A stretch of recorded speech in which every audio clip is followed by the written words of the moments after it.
Hi, friend. In this video, we are going to talk about how to talk to your child about grief. My name is Nicole Haugen, and I am a grief coach. So, oftentimes, when we have a loved one that is close to us, sick, dying, or has recently died, we don't know how to talk to our kids. We feel panic, we feel overwhelmed, and then we kind of spiral, and then it's just like, I'm just going to say this. And then we say something, and then later, like, oh my gosh, like, I hope I didn't ruin them. I hope that I didn't cause them more trauma or more pain. And so, first and foremost, when this is happening, when this is going on, especially if they're in the dying process, like maybe your parents are in the dying process, or maybe there's a neighbor or somebody close to them that is in the dying process and you know that this is coming. So I want you to take a deep breath. And I want you to hold it in for 4 seconds and breathe out for 4 seconds. Breathe in and out. And what this does is this just calms your nervous system. Okay, there's a lot of things happening right now, and it's normal to feel all of these feelings. And one last thing that you want to do is cause your child any harm or hurt. So, when you want to talk to your child, I advise you again, take a deep breath first and foremost. I want you to name what feeling you're feeling, and I want you to feel that in your body.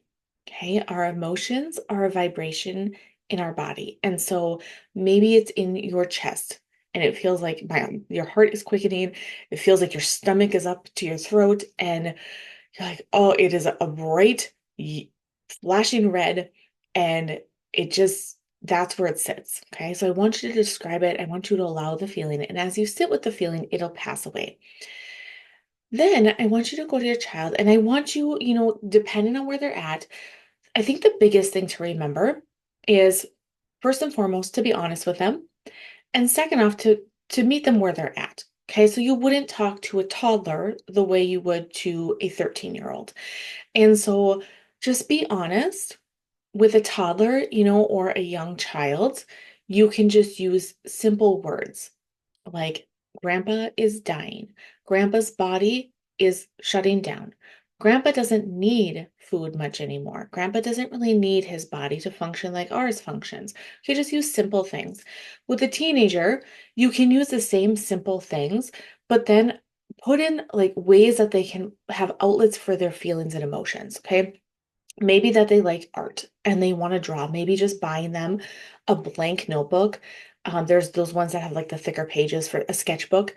Maybe just buying them a book like that and saying, I know that grandpa is dying and there's a lot of emotions and feelings that come up, and I really thought that you would like this. And you can use this any way you want as the emotions come up, but always know that I'm here to talk if that's what you need. Okay, so just like be honest. Talk to them and let them know what you know. And especially when they're in those kind of um, preteen, teenage years, a lot of it is just because the unknown. And that's what scares us also, right? It's frustrating and overwhelming and stressful when we don't know how much time this person has left. When we don't know if this kind of limbo state that we're living in is going to go on for months, if it's going to go on for weeks, sometimes it might even go on for years. And so just to talk to them and say, hey, like when I have updates, I'll let you know what I know. And again, to allow your processing of emotions before you go and talk to your kids. And so when my dad died, he was on hospice services. He died at home. We didn't have my kids were the oldest was just gonna turn 9, and the youngest was an infant. She was like 6 weeks old. And so those last few days, of course, I had my infant around because I was breastfeeding, but the older kids we had down at my sister-in-law's. She lives a mile away, my brother and sister-in-law. And so they weren't there to see the final breaths. They weren't there to see the way that the body kind of looks or can look scary to a child. And so they weren't there to see that. And I didn't have them come for that part just on their ages, how young they were. If they were a little older, maybe I would have asked them and asked them if they wanted to see grandpa or if they did not. And just to kind of walk through them with that. And and then to just be like, okay, they don't want to talk about it, but I want to talk about it.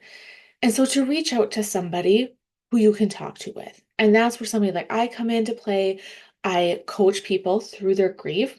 I offer a free consult at nursegriefcoaching.com. So please find that free resource for you and book the call. And whether or not you ever turn into a client, sometimes all people need is just the one call to work through it and to like, oh, get it off their chest and like, oh my gosh, I feel so much better. Thank you. Right. And so find some way that you can process through it without adding on to them. And I would say too, sometimes when it is unexpected, so my mom died.